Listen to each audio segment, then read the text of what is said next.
Hey, welcome to the Healing She Got Faith show. It is Lily, She Got Faith, your self love advocate, the founder, and of course, your co host of the Healing She Got Faith show. And you are listening to us on Total Entertainment Radio. Yes, I am so excited. And let me tell you why. Because today is Healing She Got Faith's second birthday. I am so excited. Let me say this.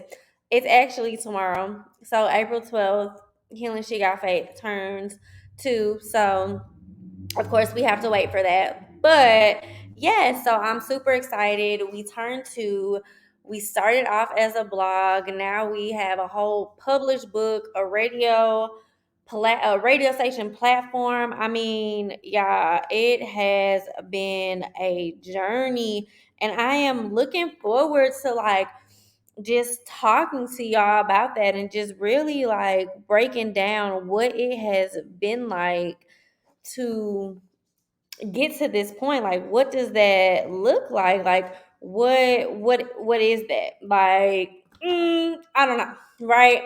So getting to this point has been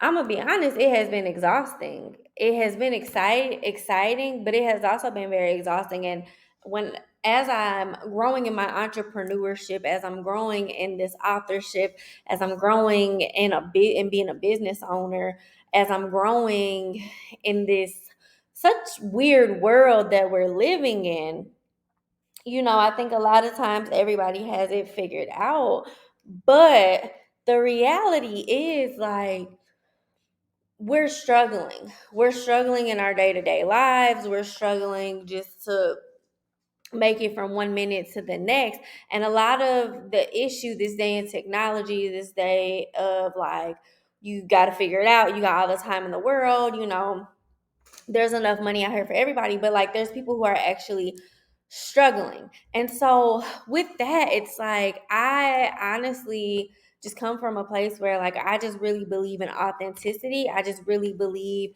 in being honest with where you're at and not doing the comparison. It's very easy to compare what you're doing to the next when it seems like everybody is winning but you.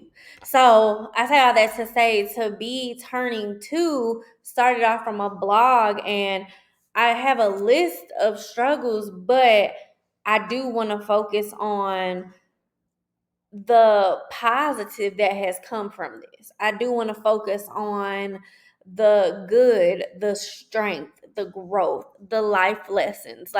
As painful as the life lessons have been, it is absolutely amazing to see where you have come from to where you're at, which is one of those things where it's wow, I just didn't foresee myself being here. I never would have thought that I would make it this far. And I'm just being completely honest with you all. I just never thought I would be on the radio. I never thought I would have a team in Detroit. I never thought that I would have people that I can call. I never thought I would have a publisher or an editor or right now I'm working on the audio book for Everyone Has a Story. And I never thought I would be working with a studio to get this off the ground, okay? The fact that I have a whole book bundle that includes a book, a guided journal, a planner, a e-version that you can buy on Kindle, and now I'm working on the audio book that I really want done in soon. I'm not going to put the time out there because I don't want y'all to come back and remind me. But the fact that I'm working on it and the fact that I am in this place that I just never saw myself. And I'm not going to lie to y'all, there have been days that I've sold a bunch of books. And then there have been days where not one person has looked on my website. And I think that's a part of entrepreneurship that nobody talks about, that it can be up and down, that you can follow the trend, you can do what everybody else is doing, you can hire a coach, but there will be some days where it just doesn't happen. And so I'm here today to kind of talk to you about those things and talk to you about what that looks like and what is really going on, and Like, if you're on this entrepreneurship journey, if you're on this healing journey, if you're on this authorship journey, like, what does that look like? Like, you got to hear, I'm an all-in-one, baby. Like, let's talk. Because I'm going to give you the real. I'm not going to sit up here and tell you the cute stuff. And it's not to be negative, but I want to tell you when nobody is going to tell you. And I've always been like that, even when I was in school. Like, all this cute stuff that they be teaching us, no, like, I want to know the raw stuff. Like, let me know. It might hurt my feelings, but let me know, because I would rather know to learn from it than to be naive. Like, believe me, y'all, like, I'm naive enough, okay? Like, let's just be completely honest. So before I start blabbing my mouth, because y'all know I can talk, okay, I am actually going to be reading from Everyone Has a Story. You can get it, if you want a signed copy, you can get it at HealingSheGotFaith.org/shop, and I will sign it and I will send it to you. If you don't want to wait on me to send it to you, I am available on Amazon. I'm available on Kindle, and be looking out for the audio version. And yes, I will be narrating it. So there's that. So I'm actually going to be reading from the chapter, if I can find it. It's not about me. I'm going to read you a quote from there. So I'm not going to be pulling a card, but I just felt like it was only right to read from Healing She Got Faith, since it's our birthday. Okay, so this is page 144. It says, at that moment, I had to learn that I have to accept people for who they are. I want people to accept me for who I am, so why can't I accept people for who they are? I cannot change people. As a matter of fact, I can accept you for who you are, but I do not have to deal with you. And that goes for anyone. This was a lesson I learned. It is what we call boundaries. Accept someone for who they are, but if it affects you, you have the decision to speak on it, leave it, or accept it. Okay? I picked this because last week's affirmation, sorry y'all, my dogs is tripping right now. Carvey. Last week's affirmation talked about just being present and loving yourself and being in the moment and really having that moment to be one within yourself, okay? And as I was going through Everyone Has a Story, I saw this and I was like, this was something that towards the end of my writing journey, I really had to come to accepting that, like, I accepted a lot of behaviors from a lot of people who ended up hurting me. I accepted less than what I deserved from people that just really shouldn't have made it past hello, okay? I also did not set boundaries. So as I was writing this book, I learned that, like, I lacked so many boundaries. And at the time, I was going into therapy and I was like really into it, and I was really just having a ball with it. And I was like, I really don't have boundaries, y'all. So that is what I'm gonna leave you with right now. Y'all, like, we really have to learn to set boundaries. We really have to learn to be in this space of knowing who we are for ourselves, not for anybody else. Okay. That is one of the things that when I wrote Everyone Has a Story, I was really trying to hit that point across. Like, look, y'all, we have to do better for ourselves. We have to know our story. We have to know who we are, because the world is not going to unless we set that standard for ourselves. Like, you have to know that. And it's not to say that you're not going to be loved until you're fully healed. No, like, that's another episode for another time. But what I am saying is, it is now your time to set that standard and set that boundary for you. Okay. So we're going to take a quick break. And when we come back, we're actually going to act as if this is a grief beyond death. And we're going to talk a little bit about grief before we get on to the conversation. Okay. All right. Make sure y'all come on back.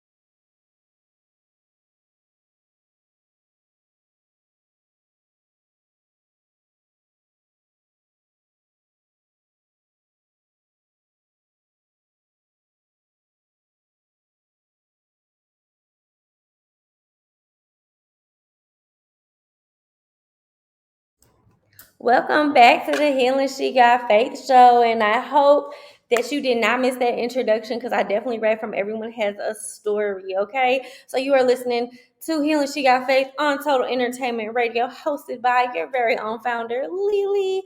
Yes, yeah, and it is Healing She Got Faith second birthday. So April 12th is kind of like a hard day for me as well.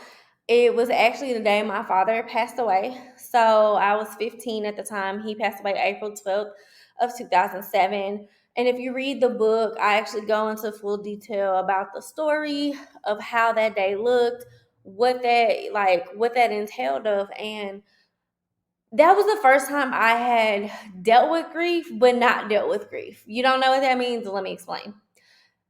I worded that wrong. That was the first time I experienced a death that was super, super close to me that I never dealt with. Okay. When I was 15 and my father died, there was nobody in my life except for one person and who had kind of broke down like what grief is, what I'm feeling, what that looks like. She was the only person that told me like I did not have to be strong, but everybody else was kind of like, you got to move on, like it is what it is. He died, but you have to move on. So as I look back as an adult, I realized that like none of the adults in my life really had ever dealt with grief, and none of the adults in my life they really didn't know what to do. Okay. They really didn't know what did this look like. So for one, my father was not sick. He had actually just went to the doctors like 2 weeks before, and he had a perfectly healthy physical. So for him to literally just die took us all by shock. So we were not prepared. I mean, I know people say like, oh, we don't know when we're going to die, but like some people be sick, so you have time to prepare for it. You have time to like really go above and beyond to like really prepare yourself for this death. So we did not have that with my dad. He was here like literally dropping me off at school, and then within an hour or 2 hours he had died. He died at work. So with that being said, my family was shook. We didn't know what to do. We had to wait quite a while, probably like almost 2 weeks to have the funeral because we had family that was out of town. We were the only family outside of the family we created to be in St. Louis, Missouri. We had people flying in from Connecticut, New York, Florida. So it was interesting. It was interesting to say the least. And this kind of started my journey of I want to say being strong, being a strong person, not setting boundaries. I never really processed what it was to lose my dad until now. So imagine like going 15 years and you're constantly feeling um neglected, you're feeling alone, you just feel a certain kind of way because you were never taught how to truly grieve. You were never taught that it was okay to cry. Like even at my funeral, oh God bless me. Even at his funeral, like there was a point where I wanted to be by myself, but like my uncle was like, you don't need to be by yourself. And I'm like, yeah, but I do. And this was always the issue for me because most of my family lived in New York. So like my family knew me, but like they weren't around me to really like be like know what my personality is. So my personality outside of grief is I can't be around too many people too much, and I can't really be around a lot of people. Like I get overstimulated real fast. Back then I did not know that, but now I do. So I have to have a long time set in place just so like I don't pop off on nobody. Like I am the person that I can't be in a setting for too long. Like that's why I really can't take tests. Like why does it take me 5 hours to take one test? Like come on now. Like this should definitely be split up. Like, this does not make sense. If you get it, you get it. But if you don't, it's fine. So my uncle was like, you don't need to be by yourself. And I was like, yeah, but at this moment, like, I kind of do need to be by myself. Like, I just, like, and my dad didn't have like a funeral. He just had a visitation. So we were there from like 8 a.m. to 8 p.m. Like, sorry, at some point I can be by myself. Like, I promise it won't kill anybody. Anyways, I also spoke at my father's funeral, and I also just was kind of like the entertainer. Like, I brought out an old record player. I played the music. I cracked jokes. Like, I was kind of the person that was keeping it, fun, I guess you could say. One, we were there literally all day. Two, I just felt like I had to act that way. I felt like I had to do that. Nobody had told me to, but there was an unspoken pressure on me, which I wish my family would have realized, because it honestly killed me inside. It honestly put me in a position to where for the rest of my life, I would follow that same trend. And as I'm getting older, and as I'm learning about generational curses, and as I'm learning about generational habits, I've learned all the women in my life are like that. There's an unspoken pressure of, if you're not going to do it, who going to do it? Okay? Literally to this day, the older women in my life say that. Like, literally to this day, the older women literally like come to me and say that stuff, and it's sickening. It is sickening that is, and I want to break that.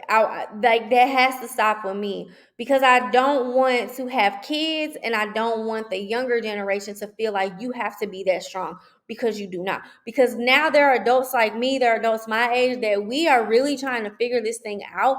My generation has seen so much tragedy on top of each and every one of our personal tragedy, that like, society does not take that into consideration. So with that being said, like, I have to take control over having boundaries and not being the strong person in order to be healthy. In order to truly practice self-care, I have to be the one to do that.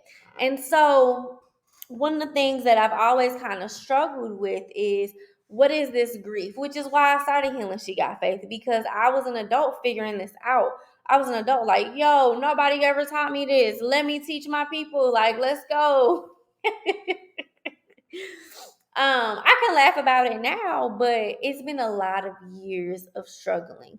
And as I'm in therapy twice a week, y'all, it has been a lot of unlearning. It has been a lot of tough conversations, okay? So I say all that to say, like, grief is not new to me. Grief is very, very familiar. I've been to so many funerals in my lifetime. I've lost a lot of people. Two of the most of people I've lost, my mother and father. And it has been a journey. Like, before the age of 30, I had lost both my parents. And my parents were young when they died. My father was 45. My mother was 55. Like, didn't even make it to 60. And in my family lineage, we do not make it to 60. Again, I want to break that generational curse. I cannot control when I die. I cannot control the time, minute, day. But y'all, if I have anything to do with it, I pray to God that I make it past 60, because at the end of the day, my family deserves to live a long life. My family deserves, I wish my parents were alive just so they could see the bomb ass kids that they have made, y'all. Okay. Now, in the world we live in, I ain't gonna lie, y'all, I miss them, but I'm glad they not here, because I would cuss somebody for them, okay? But with that being said, one of the things, like, when I work with people in grief support, is I always tell people to write letters, whether that's a letter to someone who hurts you, a letter to someone who passed away, a letter to your younger self, a letter to your future self. I am about writing yourself letters. So since this is kind of like a grief beyond death, and I'm like interviewing myself, y'all, I am going to read a letter. This letter is in the Everyone Has a Story novel. And it is on page 136. What chapter is this? I should know, I wrote the book. It is it's chapter 9, Journeys to Healing. So in this book, I write 4 letters, one to my brother, one to my sister, one to my mother, one to my father. So I am going to read you the letter to my father, and I encourage you to do the same, especially if you've lost somebody. So here it goes. Letters to my parents.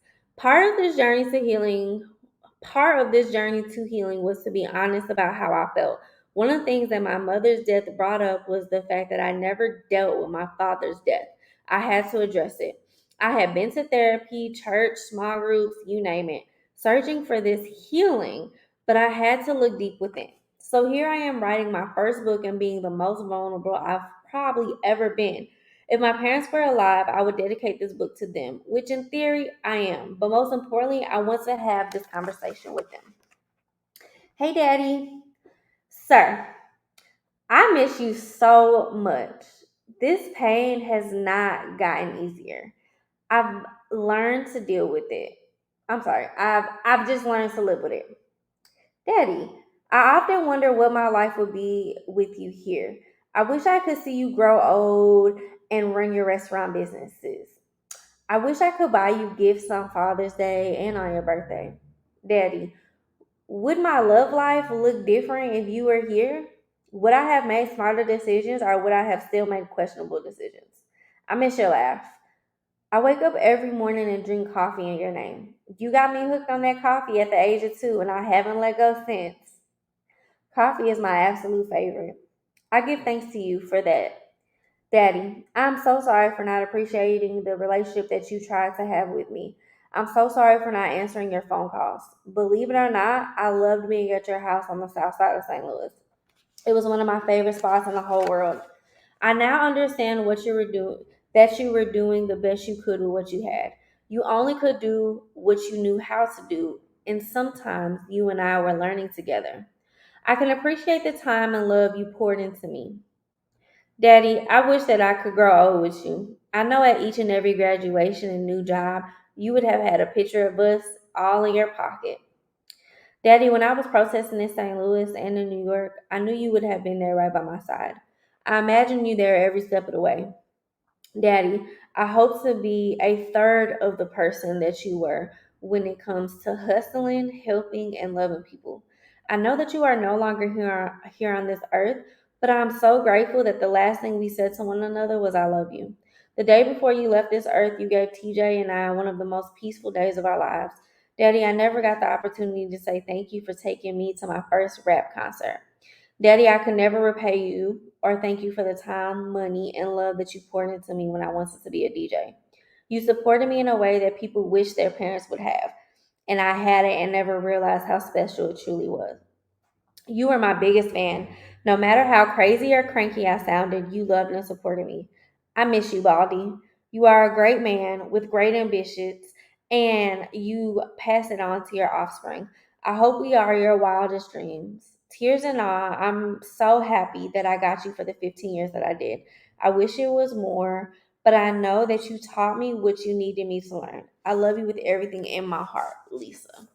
Yeah, I had never been so vulnerable with my father's death before writing this book. So I hope that you enjoy that.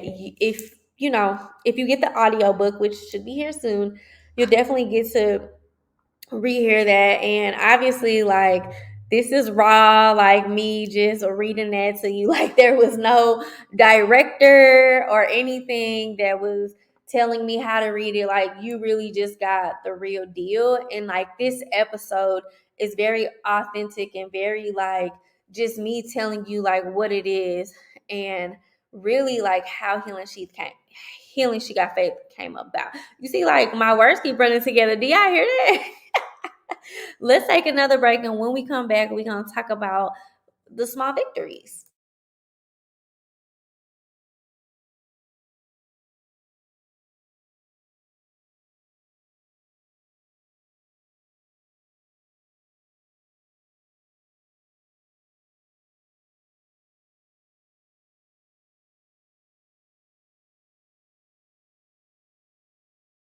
Welcome back to the Healing She Got Faith show. It is Lily. I wish I could sing, y'all.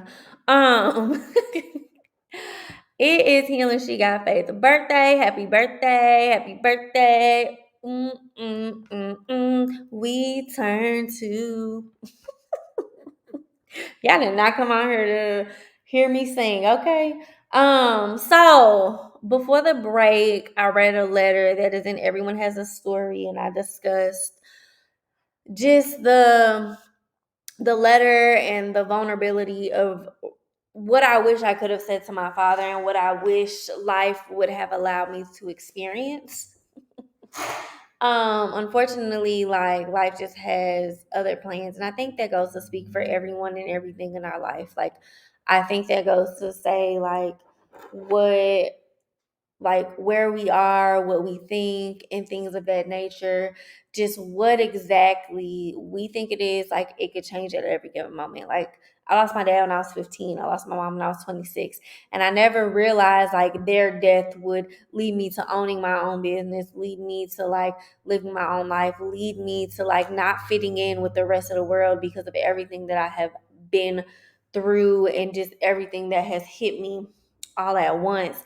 And I think for me, when I really started to learn about grief, one of the things that I wanted to do, and I actually learned this from one of my best friends, but he was telling me, I don't remember which queen it was. It might be the queen that's still alive in England, Queen Elizabeth. Don't shoot me, y'all. I'm having a brain fart. But he was telling me that he had read somewhere that she, on the days of the death of people that she lost or on the birthdays, it was one or the other. But I remember hearing that, and I'm like, well, I could do it on both. She actually like did something positive in their memory. So she would do something that represented them. So that day where we normally grieve, she was actually turning it into something positive. And so that really touched me because that gave me a new perspective on grief, right? Because a lot of times people grieve differently, and a lot of times people don't really know how to handle their grief. So what I do now is like, so the death versaries, those days I typically do rest, but I will try to do something. So like April 12th, 2007, my father passed away. April 12th, 2020, I opened Healing She Got Faith. I opened it as a blog, launched the website. October 4th of 2018, my mother passed away. October 4th of 2021, I had my book launch of Everyone Has a Story. Those are a couple things that I do. November 16th is my mom's birthday. One year I went to Paris. I was with my cousin and we had coconut ice cream and drank mimosas because my mom loved ice cream and mimosas. So we absolutely did that. For my father's birthday is January 16th. So typically on that day, I go to the coffee shop and I will literally spend all day at the coffee shop and I would just journal, drink coffee, reflect, and really like just drink coffee in my father's name. So just certain things like that I try to do in their memory. I'll typically wear a shirt with their face on it. I'll wear some perfume that reminded me of them and just different things of that. So really turning that pain into passion. But I say that and say that if that is not something that you're interested in, like you don't have to do it. If on those days you need to just rest and sleep and allow your body to do what it needs to do. It took me years to do that, y'all. Like that wasn't something that like my dad died when I was 15. At 16, I was doing it. Like, no, like it literally took me half my life to figure out how do I deal with this? How do I cope with it? Like April used to be such a hard time for me. And I have cousins because we lost an aunt right before my mom passed away. And my aunt passed away in May, and I have the cousins. What am I trying to say? My aunt's kids, my cousins, the one that passed away, her kids every year during May just have such a hard time. But I did realize that one of them, who is my god sister, she actually started traveling on the day that my aunt passed away. So again, it took her years, but also too, like, we have that grieving cycle. Like, for whatever reason, our body knows, like, our bodies know when that time is coming. And I don't know how the body knows. I don't know biologically how that makes sense, but it is what it is. Okay. So I think one of my biggest, I don't like to give advice, but I guess this is advice. But I guess so. Some of my biggest advice I would give to people who are grieving is allow your body to do what it needs to do. You don't have to have a plan. You don't have to sit up here and figure out every year what you're gonna do. Like, sometimes you just gotta sit and chill.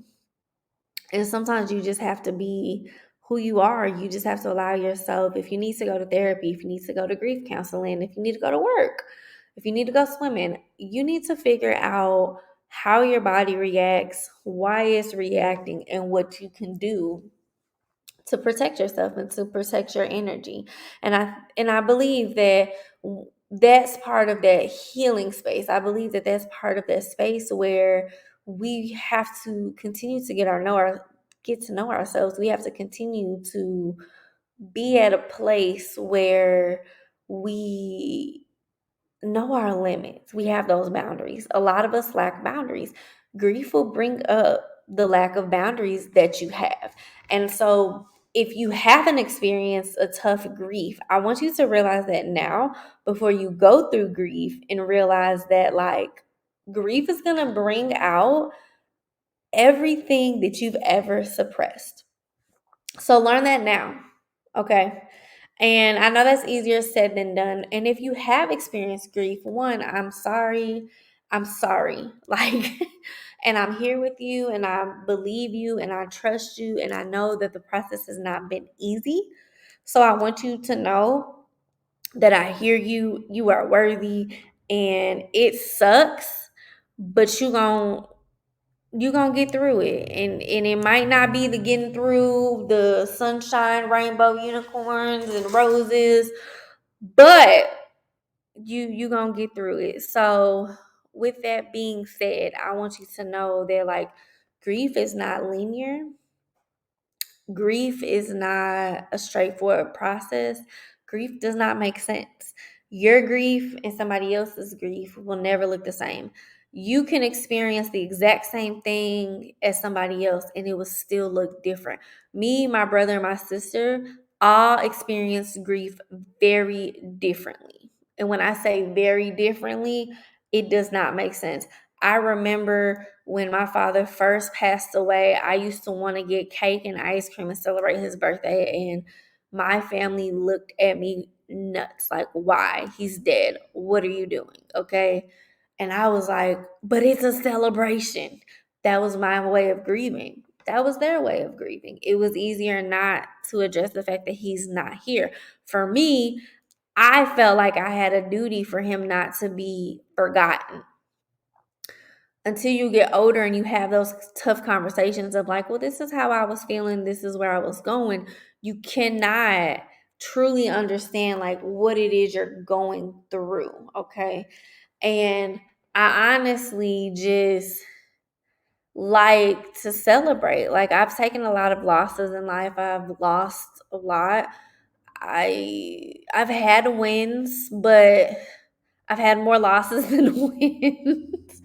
And I am very honest about that. I'm very honest about that with my journey. I'm very honest about that with just the different things that I am going through, that I'm experiencing, and things of that nature. So, with that being said, we are going to take a break. And when we come back, I'm going to share some memories of my father with you. Okay.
Welcome back to the Healing She Got Faith show. So, y'all, this episode has kind of been, I guess, like a free for all because I honestly had notes to kind of talk about some stuff straightforward, but I just feel like there's a need for authenticity in the world today. There's a need of people just to feel real, just to feel normal, not to feel perfect, not to feel like they have it all together. I'm gonna tell y'all right now, I'm a very hard worker, but I do not have it all figured out. I study grief and I help people with grief, but I do not have it all together. Like, even recording this episode, like, I swear every loud car possible, there's one going by right now, has drove past as I've recorded. And it's very frustrating. It is very frustrating because you try to do stuff, you try to plan it, you try to make it work, and you try to be, the most professional. And there are a lot of places and systems and people in place that just, force us to really downplay ourselves. And then also too, we have imposter syndrome, we have grief, we have just our self-criticism that is just very hard. And so I think it's easier for us to be hard on ourselves versus being honest. So with it being Healing She Got Faith's second birthday, I want to talk about my dad. I want to talk about grief. I want to talk about it. And I'm sorry that y'all have to hear the cars in the background. I don't know why they all decided to come as I was recording. I have no idea. I don't know. But when I started Healing She Got Faith, one of my goals was I didn't want to be one of those podcasts or radio shows or YouTube channels where it looks like I have it all together. Like, I'm a realist and I'm very just honest about my journey, and I'm very honest about the different things that I go through and the different things that have happened to me and how I have become a better person and how I have set myself up and things of that nature. Talking about my father today was very, very releasing. It was very much so of, okay, he's not forgotten. Y'all gonna laugh at me, but I be thinking about Coco. Y'all know that movie on Disney, Coco, where they say, if if you be forgetting about people, they spirits be going I don't want that to happen. I want my daddy to know forever and ever and ever and ever and ever. I'm always going to think about him. One of the hardest things that I deal with is as I get older, the memory of him kind of does disappear. But also too, as I've gotten older, there's no more new pictures. So I've hit that point in my grieving process where I am recycling the same pictures every year. I've seen every possible picture of my father, and I am posting the same picture of my father. I hate that when my father passed away, we didn't have all these smartphones and things like that. I had a friend who was watching my stuff when I became homeless in college, and it had all my pictures of my father, and she lost it, threw away. I don't know. I don't talk to the girl no more. But um, all of my memories with my father, the last tie and his glasses that he had on when he died that the ambulance gave us, was in there, and we lost it. We no longer have it. And people don't realize when you lose those tangible things, it affects you. And so I try to do stuff, but honestly, that's one of my struggles, that people dealing with grief, they don't necessarily know that somebody else is going through that. And society does not allow us to grieve properly. Society does not allow us to feel our feelings. And unfortunately, with grief, you have to feel your feelings. You have to be in a position to where okay, this is what it is. This is what we need. This is what's happening. I was triggered. The other day, at the beginning of the month, actually, I was driving past where me and my father and brother used to go to therapy for when him and my mom got a divorce. And I remember I got into this big argument because my nephew was with us, and my nephew was being so bad, and I was I ended up retaliating on my nephew, and I called my sister and was he is not listening. And my sister was say sorry to your TT. And like, I was just so mean. Like, I was, how old was I? I had to be like 13 years old. So I'm just hitting puberty. I'm so hormonal. And I was just so mean to him. And like, yeah, I love my nephew. Like, that is my baby. And I remember like my dad and brother, they were still in their therapy session. So I was watching my nephew, and yeah, I just started bawling. I just started bawling because I remember like how mean I was. And then I also remember like, dang, like that was one of the last places like I saw my father. Like that was one of the last places I saw my father and brother together. That was one of the last places that like all of us as a family were together. And I was triggered, and I'm driving down the highway and I'm crying, I'm bawling because it really touched my heart. Like I was upset with myself for being so doggone mean. I missed my dad. I couldn't believe that like that was one of the last moments that all of us had together. And then also too, like I wish I would have cherished that. Like instead of being a little puberty little teenager, like I wish I would have embraced that moment, because we really don't know when our last time with people are. And I think as I grow older and as this series keeps going, I realize that like um I realize I no longer want to miss out on moments. I've missed out on so many moments because one, of other people, because two, lack of boundaries, and three, what's the third one? I don't know. But because I'm be worried about other people and lack of boundaries, which those can honestly go as one. My point is, my point is, I no longer want to miss out on people because I lack boundaries. I no longer want to miss out on experiences and opportunities because I lack boundaries. Okay. I want to set my boundaries so I can enjoy life more. I want to be able to heal properly. It's okay that I'm triggered. It's okay that I have my moments. But to feel like I'm always missing out on something because I lack boundaries, that is something that I have to fix. Okay. So today's episode was a little heavy. It probably sounded all over the place. Like, I'm not gonna lie, like I had notes and I kind of just spoke from the heart today, to be completely honest with you, because I just feel like it was needed. I feel like we're in a world today where like everything has to be perfect and everything has to be set in stone. And then here I come and I'm like, this is what you're gonna get. You're gonna get what I give you, okay?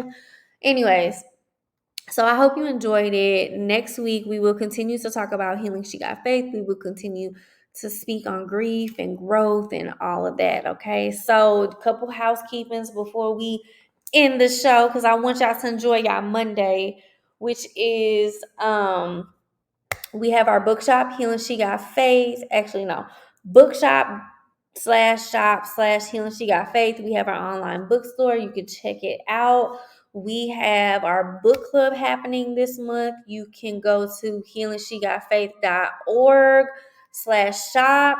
Y'all see all the noise is just here.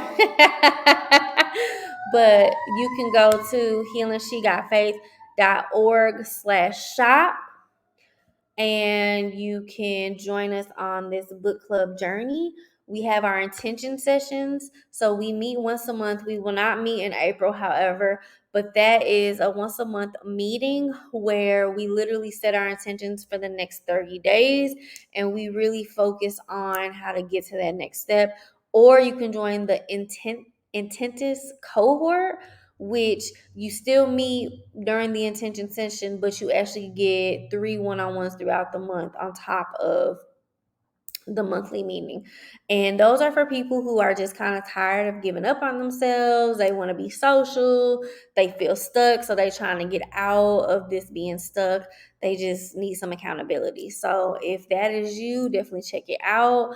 You could still purchase signed copies of Healing She Got Faith. Of Everyone Has a Story book bundle. All you gotta do is go to HealingSheGotFaith.org slash shop. I will sign your copy and I will send it to you. Or you can now go to Kindle and Amazon to purchase Everyone Has a Story. I believe that is it. I just want to say happy birthday, Healing She Got Faith. Lisa, you are doing amazing. Yes, this is to me. You are running an organization. You are opening up a community lounge. You are really in it, okay? So I'm so proud of you. I love you. We're going to get this thing together, okay?